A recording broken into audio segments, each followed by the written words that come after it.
Hi everyone, welcome to Career Talks. From today onwards, we will start a new session on weekly PIB analysis and summary. And in this video, we will analyze the important PIB from 24th December to 31st December.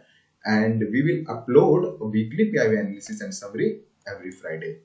Okay, so the first PIB is Prime Minister releases the 7th installment of financial benefit under the PM Kisan Samanthi, and this PIB released by the Ministry of Agriculture and Family Welfare.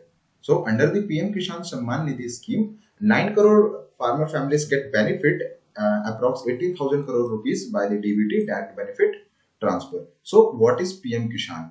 PM Kisan is a central sector scheme with the 100% funding from Government of India, and it run by the Ministry of Farmer and Agriculture Welfare. The PM Kisan scheme aims to supplement the financial needs of the SMFs, small and marginal farmers, and this scheme protect them from falling into the clutches of money lenders. Okay, and what is the eligibility criteria of small and marginal farmers? The eligibility criteria, that is a family comprising of husband, wife, minor children who collectively own cultivate land up to 2 hectares as per land record of the concerned state and UT. And what's the benefit?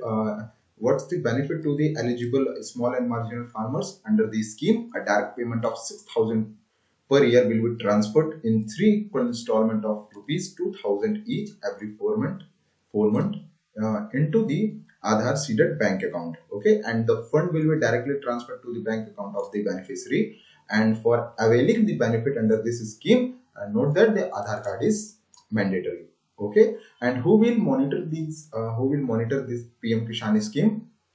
PMU, project monitoring unit at central level will be set up in Department of Agriculture, Corporation and Family Welfare, and the PMU headed by the Chief Executive Officer, and shall also undertake publicity campaigns such as information, education and communication. Okay, and also a stratified review of monitoring mechanism at national, state and district level also set up, and at the national level there will be a monitoring committee which is headed by cabinet secretary, and the state governments are also notified the monitoring committee at the state and district level. Okay, so what is the scheme exclusion or who will not get the benefit? Okay, the following category of the beneficiaries of higher economic status will not be eligible for the benefit under this scheme. So they are the two exclusion. First one is all institutional landholders will not get the benefit of this scheme, and second one is farmer families which belong to one or more of the following categories will not get the benefit of PM Kisan scheme. Okay, so these are categories are former or the present holder of constitutional post, former or present minister, state minister, foreign minister, member of Lok Sabha, Rajya Sabha, state legislative assembly, and all serving or retired officials or employees of central state government. Okay, all retired pensioners whose monthly pension is 10,000 or more, all persons who paid income tax in the last assessment year, and a professional like doctor, engineers, lawyers, these are excluded from this scheme. Okay, so this is about the PM Kisan scheme. Then the second PIB is successful maiden launch of MRSM, and this PIB released by the Ministry of Defense. Okay, so what is MRSM? MRSM, the full form of the MRSM is medium range surface to air missile and army version, and it launched from integrated test range Chandipur, which is the off coast of Odisha. Okay, and this mission completely destroyed a high speed unmanned aerial target which was making an aircraft with a direct hit, and the MRSM is developed jointly by the DRDO India and the IAI Israel for the use of Indian Army. And the Army system, the MRSAM Army system, comprises of command post, multifunction radar, and the mobile launcher system. And number of range instruments such as radar, telemetry, electro-optical tracking system were deployed in the MRSAM. Okay, so this is about the MRSAM. Then the third PIB, that is a new variant SARS-CoV-2 virus detected in the United Kingdom, and this PIB released by the Ministry of Health and Family Welfare. So what it is? So a new variant of SARS-CoV-2 virus has been reported by the government of UK to WHO. okay, World Health Organization. And the variant estimated by the ECDC, means European Center for Disease Control, is and said that this virus is more transmissible and affecting the younger population. And this variant is defined by the set of 17 changes or a mutation. And the main or a most significant mutation, that is N51I. And this virus or the mutation in how did it spread? Okay, in the spike of protein that the virus used to bind to human ACE2 receptor, and it changes in this part of spike protein and may result in this virus becoming more infectious and spreading more easily between the people. So what is ACE2 receptor? ACE2 is a protein on the surface of many cells, or it is an enzyme that generate a small protein by cutting up the larger protein, and the protein name is angiotensinogen. Okay, and then go on to regulate the function in the cell.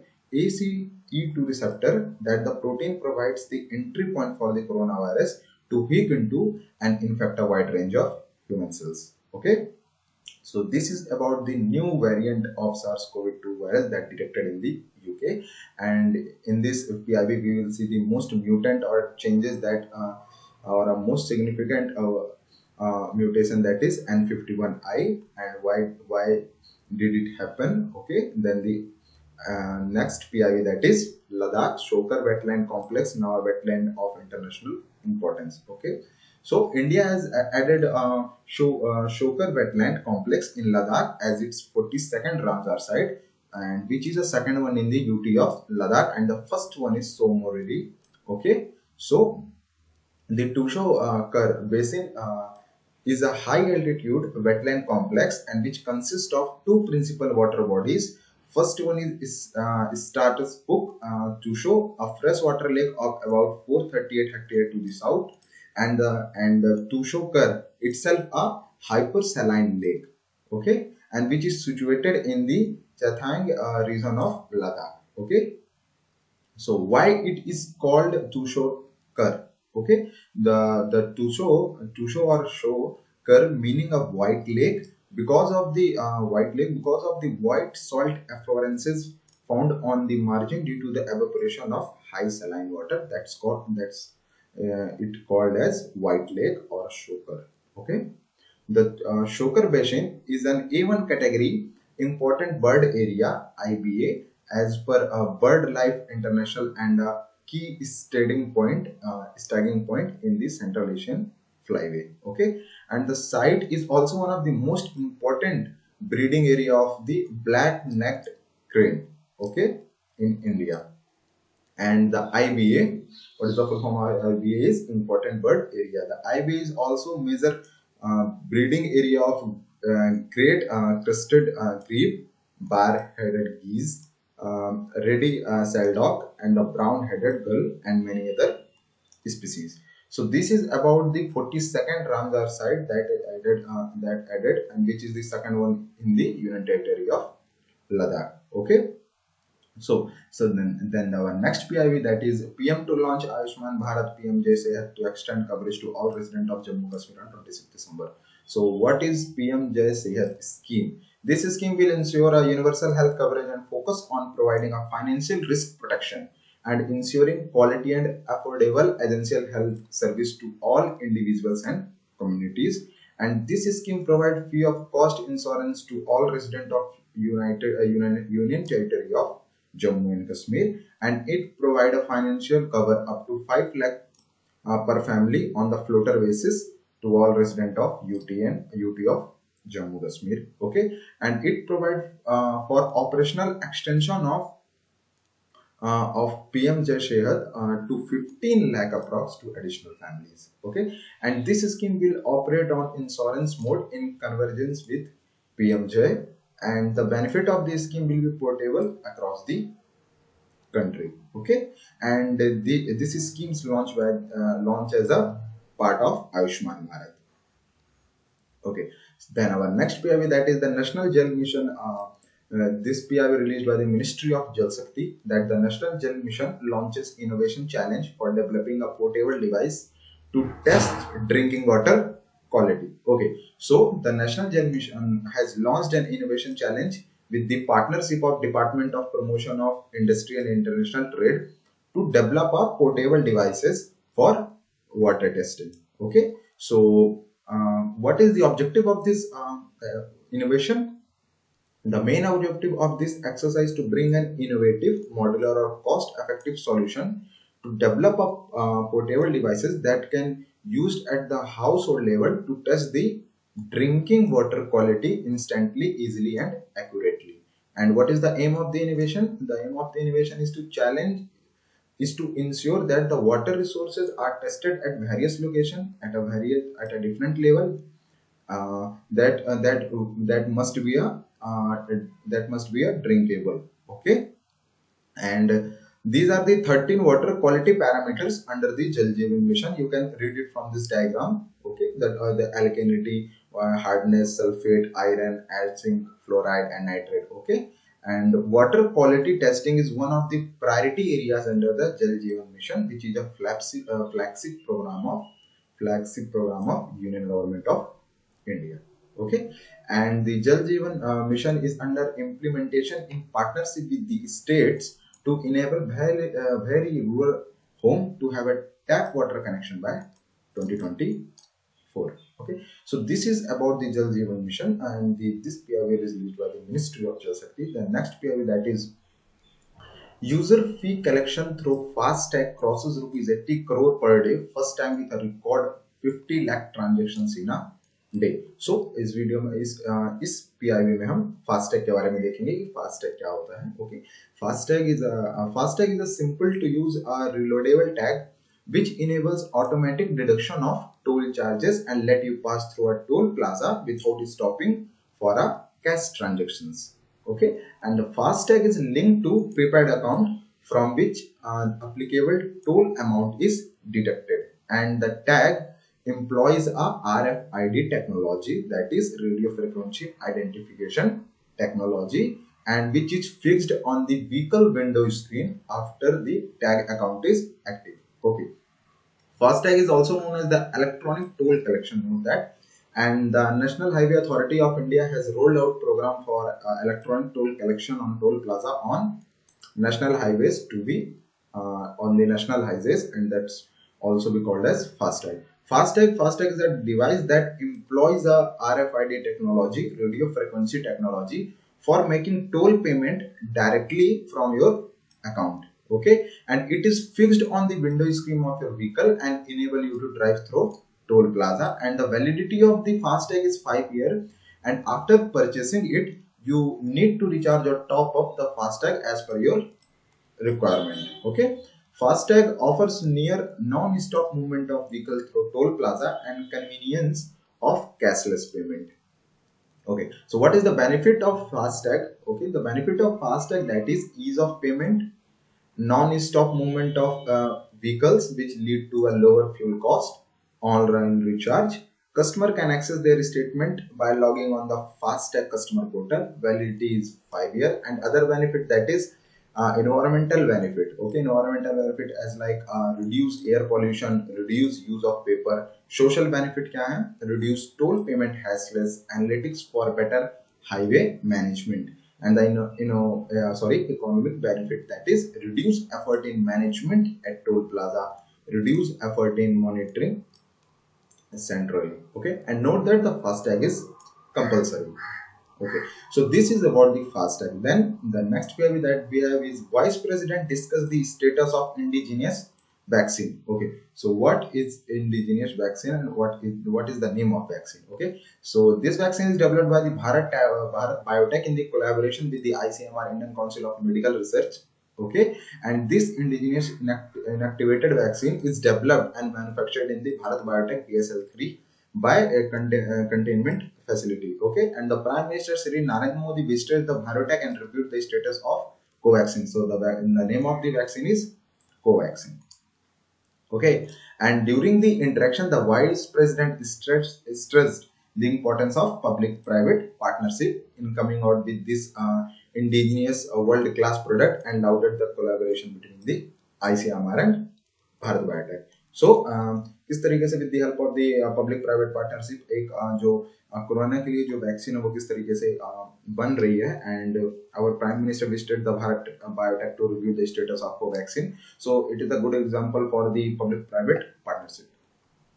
So the next PIV that we have that's released by the Ministry of Tribal Affairs, that one is KVIC bring alive a 100-year-old Monpa handmade paper industry in Tawang and to revive the heritage art. Okay, so Monpa hand paper of Arunachal Pradesh was a 1000-year-old heritage art which was driven to extinction, but with the help of our committed efforts of KVIC, Khadi Village Industry Commission, it has come back. Okay, so over 1000 years ago, the Monpa hand paper was the major source of the livelihood for the Arunachal Pradesh local. Okay, the Monpa tribe, for the Monpa tribe. Okay, so what let's see about Monpa handmade paper. Okay, the fine textured handmade paper, which is called Mon Sugu, is in the local dialect, and that paper used for writing a Buddhist scriptures and the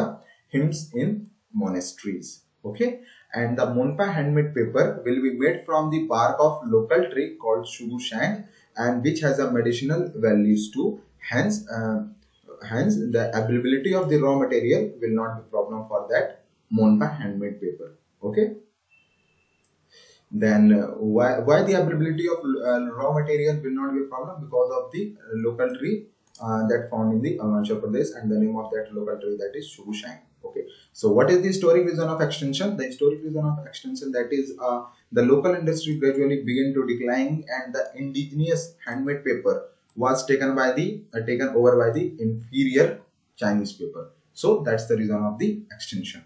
Okay, and note that apart from the handmade paper, Taiwan is known for two other local crafts. First one is handmade pottery, and the second one is handmade furniture that are also getting extinct with the passage of time. So then our next PIV, that is Prime Minister of India to flag off 100th Kisan Rail on 20th December. So what is Kisan Rail? The first Kisan Rail was introduced from Devlali to Danapur on 7th August 2020, which was further extended to Muzaffarpur as a result of good response from the farmer. Okay, Kisan Rail has a game changer in ensuring fast transportation of agricultural produce across the nation, and it provides a seamless supply of chain of farmer produce. Okay, and the Kisan Rail is a multi-commodity train service, will carry vegetables such as cauliflower, capsicum, cabbage, cheese, onion, etc., and loading and unloading of the commodities will be permitted at all en route stoppages with no bar on size of consignment. Okay, and note that the government of India has extended a subsidy of 50% on the transportation of fruits and vegetables. Okay, so, and the Ministry of Finance has released the sovereign gold bond scheme 2021. So what it is? Okay, so what is gold bond? Gold bond is an initiative taken by the government of India in accordance with the Reserve Bank of India to reduce the demand of physical gold.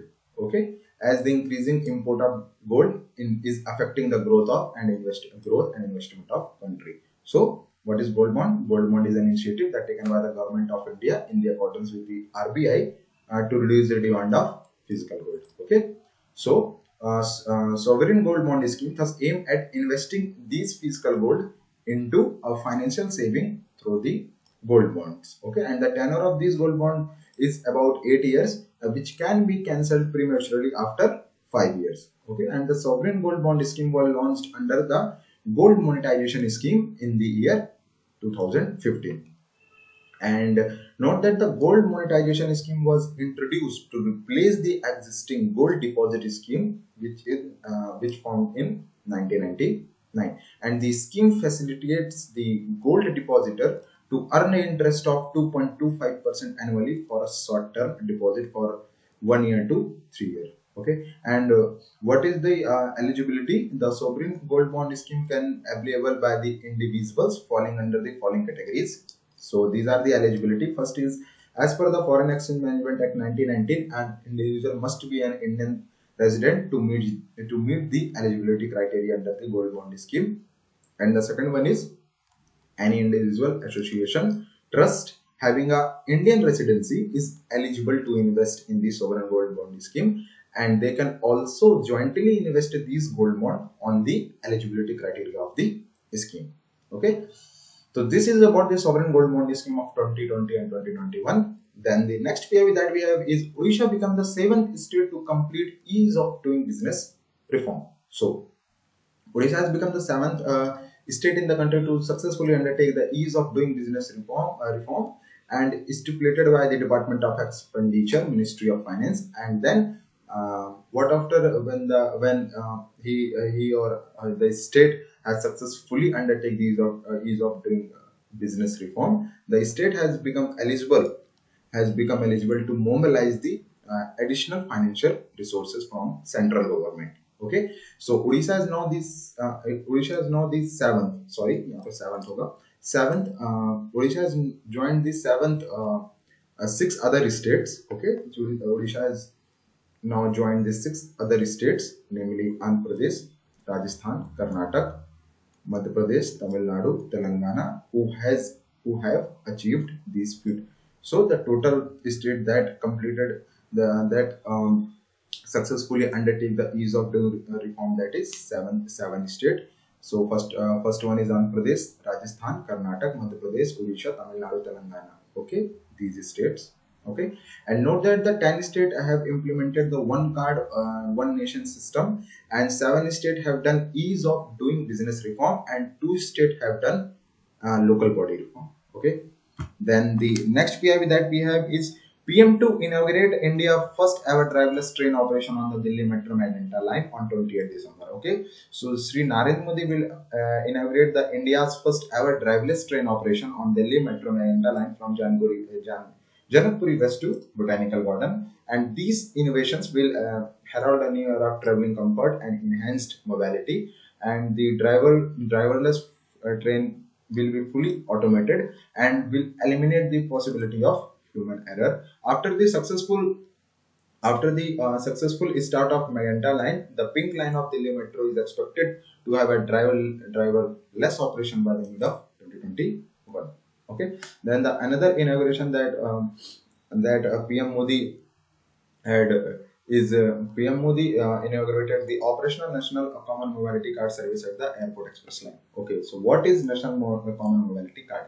It is a type of one nation one card, that is interoperable transport card, would allow the card holders to pay for their bus travel, toll taxes, parking charges, retail shopping, or even withdraw money. And this card run on the Rupee card, and the National Common Mobility Card conceived by the Ministry of Housing and Urban Affairs of the Government of India.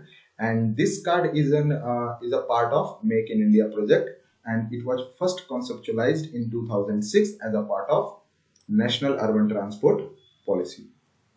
Okay, then the next PIB that we have is Incredible India installation at mall also showcases the tourism potential of Odisha as a paired state with a Maharashtra under a Ek Bharat Shrestha Bharat. So this PIB released by the Ministry of Tourism. Okay, so the Ministry of Tourism Regional Office or Indian Tourism Mumbai launched its domestic tourism marketing campaign under Dekho Apna Desh, under the theme of Explore Incredible India, with a successful brand activation event in Reliance Mall, Borivali, Mumbai. Okay, so under it there is an installment, or there is an installation of will showcase a Varli painting, as they are one of the representative of the artistic identity of Maharashtra. So what is Varli painting? So this is the diagram of Varli painting. So Varli painting is a style of tribal art mostly created by the tribal people from the North Sahyadri region in the Maharashtra, and the tribal art was originated in Maharashtra, where it is still practiced today. And the tradition of Varli art in Maharashtra among the finest example of folk style of painting. Okay, and note that the Jivya Shoma Mashe awarded as Padam Shri play a great role in making the Varli painting more popular. Okay, and the Varli tribe is one of the largest in India, located outside of Mumbai. Okay, what is the unique feature of this Worli painting? The Worli culture is centered on the concept of, or a Worli culture or a Worli painting is centered on the concept of Mother Nature, and the element of nature are often focal point depicted in the Worli painting. Okay, and a basic vocabulary like a circle, triangle, square are used in these rudimentary wall painting, which are monosyllabic in nature. Okay. Then our next PIB that we have is the international blue flag hoisted at 8 beaches across the country. So the Ministry of Environment, Forest and Climate Change, Sri Prakash Javadekar, virtually hosted the international blue flags in 8 beaches across the country. These 8 beaches who got the blue flag. These are Kapad, which is in Kerala, Sivrajpur, Ghogla, and the Kashorkar, and the Rushikond, which is in Andhra Pradesh, Golden Beach, and Radhanagar, which is in Andaman and Nicobar. So these are the 8 beaches who got the blue flag. So what is blue flag certification? The blue flag certification is awarded by the non-profit organization called the FEE, Foundation for Environmental Education, and to qualify the blue flag certificate, a series of stringent requirements or a criteria should be satisfied, and these criteria there are the 33 criteria. Some of them are voluntary and some of them are mandatory. Okay, and the certification is awarded to beaches, marinas, and small ports. Okay, so boats or FEE member countries or a boat tourism operator. So you should note that the blue flag certification is not only for the beaches, it also for the marinas or sustainable boat tourism operators. Okay, so blue flag is an eco label of blue flag beaches should provide a clean or a hygienic bathing water along with the basic infrastructure of tourists. Okay, so when it started in France in 1985 and has been implemented in Europe since 1987. When the South Africa joined it, it became internationally. Okay. Firstly, this is for the Europe reasons, but in 2001, when South Africa joined its program, then it became internationally blue flag certification. Okay, so blue flag beach. What is the blue flag beach? It is an eco-tourism model of marked out beach as providing a tourist or beach goer clean and a hygienic bath, water facility, amenities, a safe or healthy environment, and a sustainable development of the area. And we discussed here that the criteria, there are nearly 33 criteria that met for the qualify for the blue flag certification, and some of the criteria are voluntary and some of them are compulsory. Okay, and these certification can be given to beach, marina, and sustainable boating tourism operator. These are the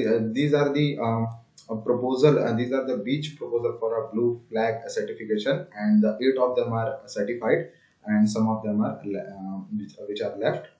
Okay, you can pause the video and see the diagram. Okay. Okay, the next PIB that we have is a PM inaugurates the new Bapur New Khurja section, and this is the part of East Dedicated Freight Corridor project. Okay, so Prime Minister of India said that the infrastructure is the biggest source of any nation's strength, and India is moving path towards becoming a big economic power. And our government are focusing on the 5 wheels of highway, 5 wheels, that is highway, rail, airways, waterways, and inland transport ways. So what is Eastern Dedicated Freight Corridor? Okay, so Eastern Dedicated Freight Corridor start from the Ludhiana to Dankuni, which is in Punjab, and Dankuni, which is in West Bengal. And this route has a coal mines, thermal power plants, industrial corridors, and feeder routes are also being made for these. Okay, then the second corridor that we have is Western Dedicated Freight Corridor, which is start from the Jawaharlal Nehru Port Trust, which is in Mumbai, to Dadri, which is in UP. And in this corridor, ports like Mundra, Kandla, Pipavav, Dabri, and Hazira would be served through the feeder routes. Okay, and the industrial corridor of Delhi, Mumbai, Amritsar, Kolkata are also developed along with this corridor. Okay, so you can see that diagram, and the blue color is mentioned the Western corridor, which start from the JNPT, which is in Maharashtra, and ends up at Dadri, which is in Uttar Pradesh, and the right side is Eastern corridor, which start from the Ludhiana and ends up to Dankuni. Okay, and Kishan Rail also get benefit from this dedicated freight corridor. That Kisan Rail would be benefited due to this dedicated freight corridor, and farmer can send their produce through a rail or any rail to any big market safely at a low price across the country. Okay. Then the next program that we have that digital ocean. Digital ocean is a step towards a digital India will help expand the blue economy and promote the Atmanirbhar Bharat. Okay, so what is a digital ocean?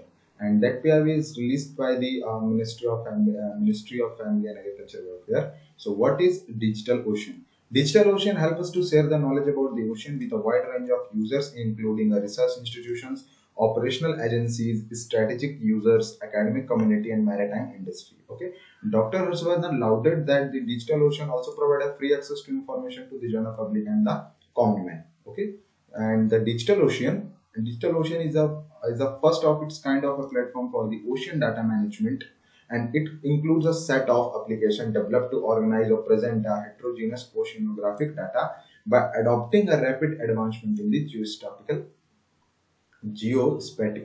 energy technology.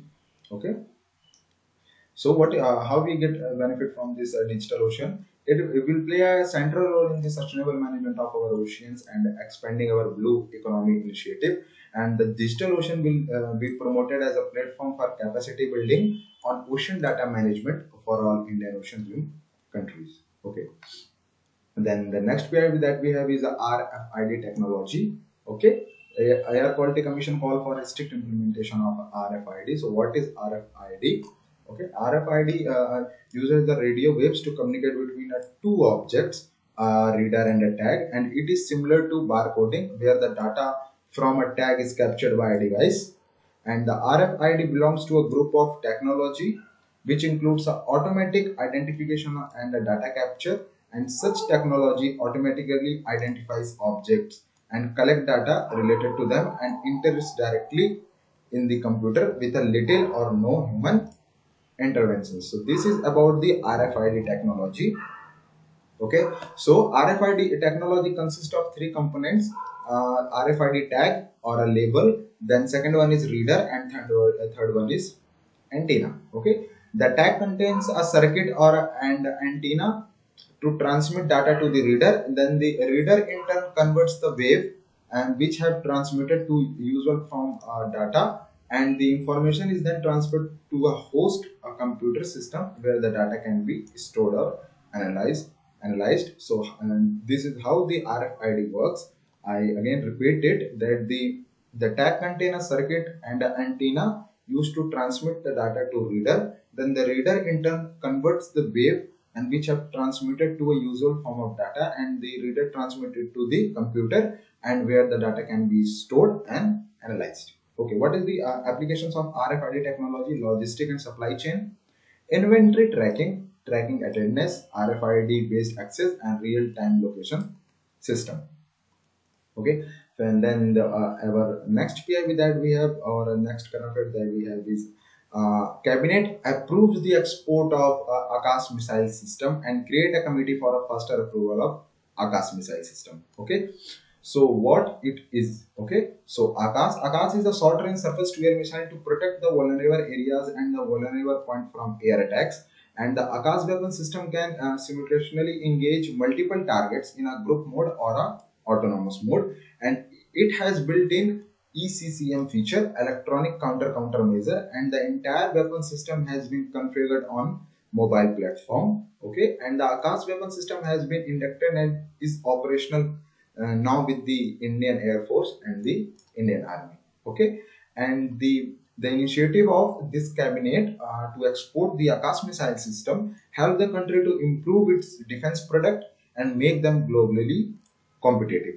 And you should note that the export version of Akash will be different from the system which is currently deployed with Indian Armed Forces. Okay, let's see about the key points of the Akash missile system. Akash missile is capable of engaging the aerial threats up to the distance of 25 km. Okay, Akash missile having a multiple targets, multi-directional on all-weather air defense system consisting of surveillance, tracking radars.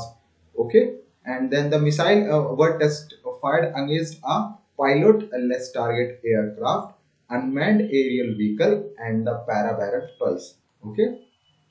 Then Akash can fly at the supersonic speed of ranging from Mach 2.5 to 2.8 to 3.5, and it was developed under the IGMDP program, Integrated Guided Missile Development Program. And this missile is guided by the Phased Array Control Radar, which is known as a Rajendra, and which is termed as a battery level radar, and with a tracking range of 60 kilometer. Okay, you can see it. You can see the diagram of the Akash missile system, and you can read it too.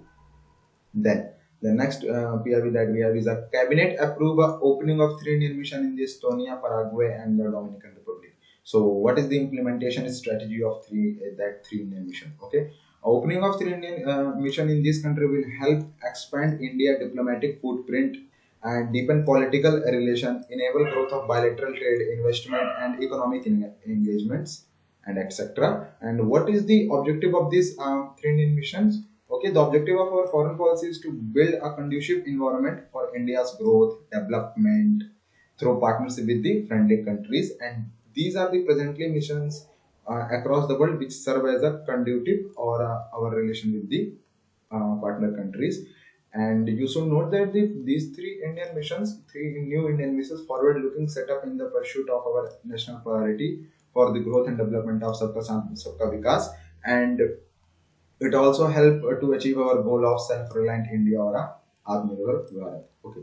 So where is Estonia? Estonia, officially the Republic of Estonia, is a country on the eastern coast of Baltic Sea in the North Europe, and it is bordered to the north by the Gulf of Finland, and to the west by Baltic Sea across from Sweden, and to the south by Latvia. Okay, and the east by the Lake Peipus or Russia. You can see it on a map. Okay. Then the second one is Dominican Republic, where it is. Dominican Republic is a country located on the island of Hispaniola in the Greater Antilles archipelago of Caribbean region, and it occupies the eastern 5 to 8 of the island, which is shared with the Haiti. Okay. Then the Paraguay. Paraguay officially is the Republic of Paraguay in the country in the South America, and it is bordered by the Argentina to the south or southwest, Brazil to the east or northeast, and Bolivia to the northwest. Okay, although one of the only 2 landlocked countries in the South America, other being the Bolivia, and then the Bolivia, and the second one that is landlocked country, that is Paraguay. Okay. So in the next PIV that we have is Dr. Harshvardhan reviewed the status of Kala Azar in the 4 states of Uttar Pradesh, Bihar, Jharkhand, and the West Bengal. And Dr. Harshvardhan said that the Kala Azar is the second largest parasitic killer in the world after the malaria, result in a 95% fatality rate if the patient are not treated. Okay, and the Bihar, which was traditionally had a large burden of Kala Azar and has achieved the elimination target in almost area of almost state or area, except the 4 blocks located in the district of Siwan and Saran. Jharkhand too has made a significant progress both in the reduction of Kala Azar, okay, as well as in the number of blocks reporting more than the 1 cases per 10,000 population. Uttar Pradesh and West Bengal have achieved their elimination target and need to be more vigilant and diligent to consolidate and sustain their gain, and they will earn a elimination certificate at the end of 3 years. Okay, so what is the background of, let's see the background of Kala Azar. Kala Azar is an endemic to the Indian constitution, Indian subcontinent.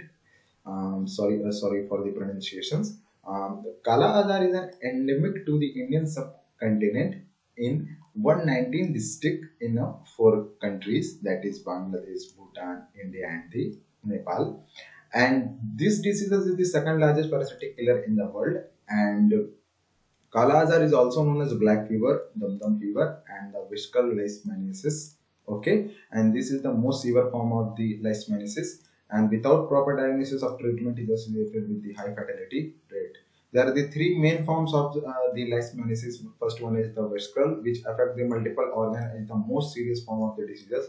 Second one is the cutaneous, which causes skin sores and and is the most common form. And the third one is mucocutaneous, which causes skin or mucosal lesions. Okay, you can see the diagram, and you can note it down the important points about the Kala Azar. So how it is spread? It is spread by the protozoa parasites of Leishmania genesis, and migrate to internal organs such as liver, spleen, or a bone marrow. It is caused by the parasite called Leishmania, which is transmitted through the bite of sandflies.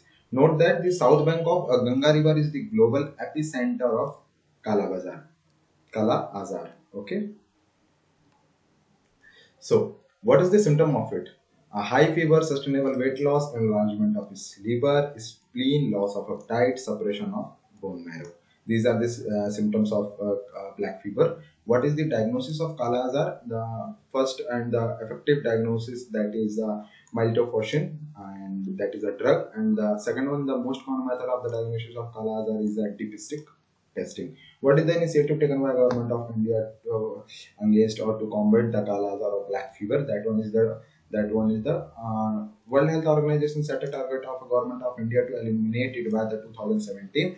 A centrally sponsored Kala Azar control program has been launched for the endemic state India in 1991, and this government is working together with the WHO and National Central Disease Control (BMGF) and to eliminate the Kala Azar from the India. And on the monthly basis, the progress is being monitored by the PMO and the Ministry of Health and Family Welfare.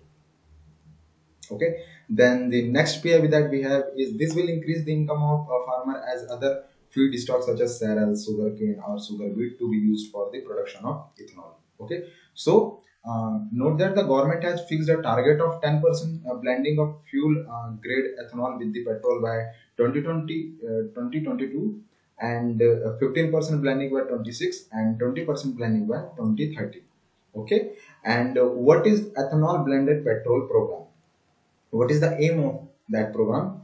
Is to promote the use of alternative and the environmental friendly fuel, and implemented by the ministry or oil marketing companies. And India is the third largest consumer of energy in the world after China and the USA. So what is ethanol? Ethanol is an anhydrous ethyl alcohol and can be produced from the sugarcane, maize, wheat, etc., which are having a high starch content. Okay. In India, ethanol is mainly produced from the sugarcane losses by the fermentation process, and ethanol can be mixed with gasoline to form a different blends. As the ethanol molecule contain oxygen, and it allows the engine to more completely combust the fuel. Okay, and ethanol is produced from the plant that harness the power of sun, and ethanol is also considered as a renewable fuel. When the ethanol blended petrol program launched that program launched in 2003, and the program sought to promote the use of alternative or environment friendly fuels and to reduce the import dependency for the energy requirement. So that's why the program launched. Okay. So ethanol is basically alcohol of 99% plus purity, and which can be used for blending with petrol and produced mainly from the molasses, and molasses is a byproduct of a sugar manufacture. What is the benefit of the ethanol blending? Reduction in import dependency, support to agriculture sector, environmental friendly fuel, additional income to farmers. And you can see the what is the aim of an eco boost, and you can read more about the ethanol from here. So the last PIB that we have is working on the remaining portion of the USBRL project to be completed in the mission mode. Okay, so what is USBRL?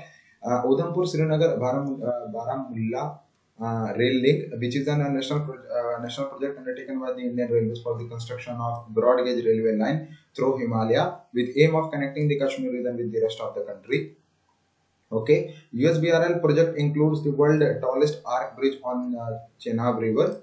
Okay, and which is a 359 meter high and 1315 meter long, and the USBRL project which is expected to completed by December 2022, and presently 95% of the arc river of the Chenab bridge, which is the world tallest river bridge, is complete. So 95% is complete, and this is about to complete in